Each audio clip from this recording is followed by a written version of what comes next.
بحث حول تاريخ العلم الوطني الجزائري للفوج الرابع. بسم الله الرحمن الرحيم. السلام عليكم ورحمة الله وبركاته. اليوم أقدم لكم بحثا عن رمز عظيم يحمل معاني الفخر والحرية، إنه العلم الوطني الجزائري. العلم الذي يحمل في طياته تاريخ كفاح طويل ونضال مرير، ورمز للوحدة والاستقلال. في هذا العرض سنكتشف معا تاريخ العلم ودلالات ألوانه ورموزه ومكانته في حياتنا اليومية وفي أعيادنا الوطنية. فلننطلق في هذه الرحلة المليئة بالفخر والاعتزاز. تفسير الألوان والرموز في العلم الوطني الجزائري. الألوان: الأخضر يرمز إلى الإسلام والأمل والسلام.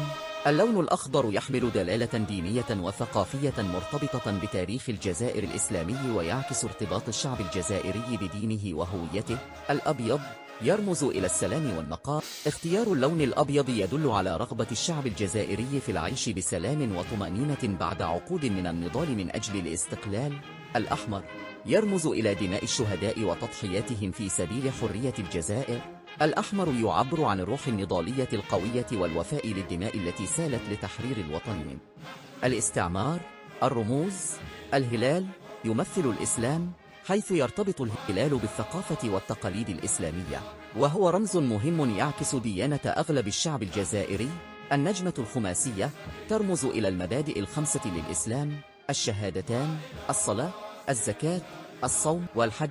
كما تشير النجمة إلى التوجيه نحو الأمل والعدالة والحرية التي يناضل الشعب الجزائري من أجلها. طور التاريخي للعلم الجزائري. العصر العثماني من 1515 إلى 1830 حزين. خلال فترة الحكم العثماني في الجزائر كانت الراية المستخدمة تحمل اللون الأحمر مع الهلال والنجمة، وهي راية السلطنة العثمانية التي كانت الجزائر ولاية تابعها. الاحتلال الفرنسي من 1830 إلى 1962 حزين. بعد الاستعمار الفرنسي للجزائر عام 1830 تم فرض العلم الفرنسي على البلاد، وتم حظر استخدام أي رايات جزائرية وطنية تعبر عن الهوية المحلية. مقاومة الشعبية من 1832 إلى 1847 حزين. في فترة المقاومة الشعبية بقيادة الأمير عبد القادر كان العلم المستخدم يتألف من لونين: الأخضر والأبيض، مع نقش وكتابات دينية. يعكس هذا العلم هوية الثورة المقاومة ضد الاحتلال الفرنسي. حزب نجم شمال إفريقي 1926 حزين. استخدم حزب نجم شمال إفريقي الذي كان يعبر عن المقاومة السياسية والنضال الوطني علماً يحمل الألوان الأخضر والأبيض مع الهلال والنجمة الحمراء في الوسط. هذا التصميم أصبح مصدر الإلهام للعلم الوطني. ثورة التحرير من 1954 إلى 1962 حزين. خلال ثورة التحرير الكبرى كان العلم الجزائري الذي اعتمدته جبهة التحرير الوطني يحمل نفس الألوان الحالية: الأخضر والأبيض مع الهلال والنجمة الحمراء. العلم كان رمزاً للمقاومة والوحدة الوطنية، وتم استخدامه لتمثيل الكفاح التحرري في المحافل الدولية. الاستقلال 5 يوليو 1962 حزين. بعد الاستقلال تم تبني العلم بشكل رسمي ليصبح العلم الوطني للجزائر. يتكون العلم من اللون الأخضر والأبيض مع الهلال والنجمة الحمراء، وهو ما يعكس رموز الهوية، الدين، التضحية والأمل. هذا التسلسل يبرز مدى ارتباط العلم بالنضال الوطني ويمثل تاريخه المليء بالكفاح من أجل الحرية والكرامة. أهمية العلم الوطني في الحياة. رمز للهوية الوطنية. العلم الجزائري هو رمز قوي يعبر عن وحدة الشعب الجزائري وتاريخه العريق، ويجسد الروح الوطنية والانتماء إلى الوطن. تمثيل القيم والمبادئ. يعكس العلم الوطني قيم التضحية، الحرية، العدالة. ألوانه ورموزه تذكر الشعب الجزائري بتضحيات الأجيال السابقة من أجل الاستقلال والحرية، وتلهم أجيال الحاضر والمستقبل للحفاظ على مكتسبات الوطن. توحيد الشعب. يلعب العلم دورا كبيرا في توحيد الشعب الجزائري بجميع فئاته، إذ يظهر في جميع المناسبات الوطنية والاحتفالات والأحداث الرياضية، مما يرسخ روح التضامن والوحدة الوطنية. تعبير عن السيادة والاستقلال. العلم هو رمز سيادة الجزائر كدولة مستقلة بعد سنوات طويلة من الاستعمار، يرفرف في جميع المؤسسات الرسمية والمناسبات، ليمثل الدولة وشعبها على المستوى الوطني والدولي، أداة تحفيز واعتزاز. رفع العلم في المناسبات الوطنية والمنافسات الرياضية يخلق شعورا بالفخر والانتماء، ويحفز الجزائريين على بذل المزيد من الجهد من أجل تقدم وطنهم ورفع رايته عاليا. حماية الذاكرة الوطنية. العلم يحمل رمزا تاريخية، وهو تذكير دائم بالنضال الذي خاضته الجزائر في سبيل الاستقلال.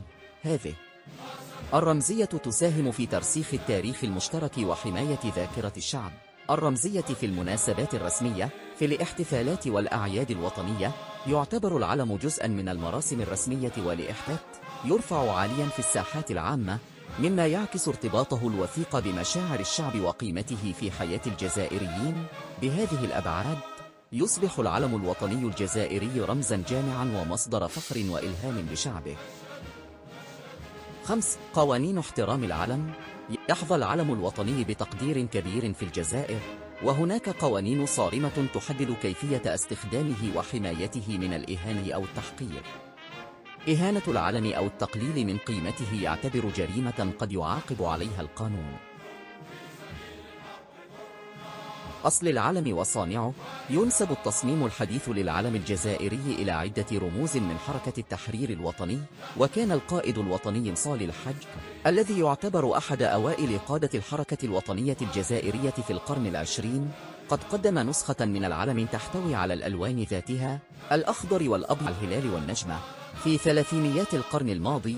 لاحقا جرى تطوير العلم بشكله الحالي واعتماده رسميا خلال الكفاح المسلح بقيادة جبهة التحرير الوطني. يقال أيضا إن الأمير عبد القادر، القائد الوطني الكبير الذي قاد المقاومة الجزائرية ضد الاحتلال الفرنسي في 19 استخدم علمان بألوان مماثلة تحمل رمزية إسلامية ووطنية، مما يؤكد أن التصميم الحديث هو جزء من تطور تاريخي طويل للأعلام الوطنية الجزائرية. وفي الختام، يبقى العلم الوطني الجزائري رمزا خالدا يجسد تاريخا طويلا من النضال والكفاح من أجل الحرية والاستقلال. إنه رمز للوحدة والسيادة، يحمل بين طياته دلالات عميقة للأمل، التضحية، والهوية الوطنية. يرفرف عاليا في سماء الجزائر ليذكرنا دائما بما قدمته الأجيال السابقة، ويحفزنا لبناء مستقبل أفضل بسواعد ملئها الإيمان والوطنية.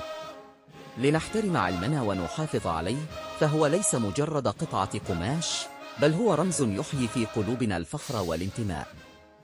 شكرا لحسن الاستماع.